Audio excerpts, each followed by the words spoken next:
ಎಲ್ರಿಗೂ ನಮಸ್ಕಾರ ಪ್ರಿಯ ವೀಕ್ಷಕರೇ, ನನ್ನ ಗುರುಪರಂಪರೆ ಯೂಟ್ಯೂಬ್ ಚಾನಲ್ಗೆ ಸ್ವಾಗತ. ನಾನು ನಿಮ್ಮ ಕೃಪಾ. ಎಷ್ಟೋ ಬಾರಿ ನಮಗೆ ಪಂಚಮ ಶನಿ ಅಥವಾ ಸಾಡೆ ಸಾತಿ ಅಥವಾ ನಮಗೆ ಶನಿ ದಶ ಅಥವಾ ಶನಿಯ ಭುಕ್ತಿ, ಶನಿಯ ಅಂತರ ಭುಕ್ತಿಯಲ್ಲಿ ನಮಗೆ ಸಮಸ್ಯೆಗಳು ಉಂಟಾಗ್ತಾ ಇದೆ ಅಂತ ಹೇಳಿದಂತಹ ಸಂದರ್ಭದಲ್ಲಿ, ಅಥವಾ ಗೋಚಾರದಲ್ಲಿ ಶನಿ ನಿಮ್ಮ ಲಗ್ನದ ಮೇಲೆ ಅಥವಾ ರಾಶಿಯ ಮೇಲೆ ಸಂಚಾರ ಮಾಡ್ತಾ ಇದ್ದಂತಹ ಸಂದರ್ಭದಲ್ಲಿ ನಿಮಗೆ ಹಲವಾರು ಸಮಸ್ಯೆಗಳು ಆಗ್ತಿದ್ರೆ, ಅಂತಹ ಸಂದರ್ಭದಲ್ಲಿ ನೀವು ಮಾಡಬೇಕಾಗೋದು ಅತ್ಯಂತ ಸರಳವಾದ ಪರಿಹಾರ. ನೀವು ಸಾಧ್ಯವಾದರೆ ಒಂದು ಹೊತ್ತು ಊಟವನ್ನು ಮಾತ್ರ ತಗೊಳ್ಳಿ ಅಂತ ಒಂದು ಕಡೆ ಹೇಳ್ತಾರೆ. ಯಾಕಂದರೆ ಈ ಥರ ಮಾಡೋದ್ರಿಂದ ಖಂಡಿತವಾಗ್ಲೂ ದೇಹವನ್ನು ದಂಡಿಸೋದ್ರಿಂದ ನಿಮಗೆ ಅನಾರೋಗ್ಯಗಳು ಉಂಟಾಗಲ್ಲ. ಜೊತೆಗೆ ನೀವು 3 ಹೊತ್ತು ತಿನ್ನುವಂಥದ್ರಲ್ಲಿ 1 ಹೊತ್ತು ಕಮ್ಮಿ ಮಾಡಿ 2 ಹೊತ್ತು ತಿನ್ನಿ. 1 ಹೊತ್ತಿನ ಆಹಾರ ಬಳಸ್ತಾ ಇರೋದ್ರಲ್ಲಿ ನೀವು ಅದನ್ನು ದಾನವಾಗಿ ಕೊಡಿ ಅಂತ ಹೇಳ್ತೀವಿ.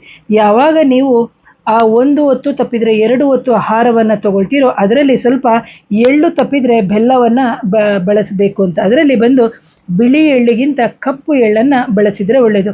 ಯಾರಿಗೆ ಸಕ್ಕರೆ ಕಾಯಿಲೆ ಇರುತ್ತೆ ಅವರು ಬೆಲ್ಲವನ್ನು ತಿನ್ನಕ್ಕೆ ಹೋಗಬೇಡಿ. ಅದರ ಬದಲು ಎಳ್ಳು ಅಟ್ಲೀಸ್ಟ್ ಒಂದು 5ರಿಂದ 6 ಕಾಳಿನಷ್ಟಾದರೂ ಎಳ್ಳನ್ನು ನೀವು ತಿಂದರೆ ನಿಮಗೆ ಅತ್ಯಂತ ಒಂದು ಲಾಭದಾಯಕ ಆಗುತ್ತೆ. ಜೊತೆಗೆ ಇಂತಹ ಒಂದು ಸಮಸ್ಯೆಗಳು ನಿವಾರಣೆ ಆಗುತ್ತೆ ಅಂತ ಹೇಳ್ತೀನಿ ಪ್ರೇಕ್ಷಕರು. ಹಾಗೇನೇ ನೀವು ಏನು ಮಾಡಬೇಕಾಗುತ್ತೆ ಅಂದರೆ, ಸಾಧ್ಯವಾದಷ್ಟು ಕಪ್ಪು ಎಳ್ಳಿನ ಉಂಡೆಯನ್ನು ಬೇರೆಯವರಿಗೆ ದಾನವಾಗಿ ಕೊಡೋದು, ಅಥವಾ ಎಣ್ಣೆಯನ್ನು ದಾನವಾಗಿ ಕೊಡೋದು, ಚಪ್ಪಲಿಗಳನ್ನು ದಾನವಾಗಿ ಕೊಡೋದು, ಕಂಬಳಿಗಳನ್ನು ದಾನವಾಗಿ ಕೊಡೋದ್ರಿಂದ ನಿಮಗೆ ಶನಿ ದಶೆಯಲ್ಲಿ ಉಂಟಾಗುತ್ತಿರುವಂಥ ಹಲವಾರು ಸಮಸ್ಯೆಗಳಿಗೆ ಪರಿಹಾರ ಆಗುತ್ತೆ.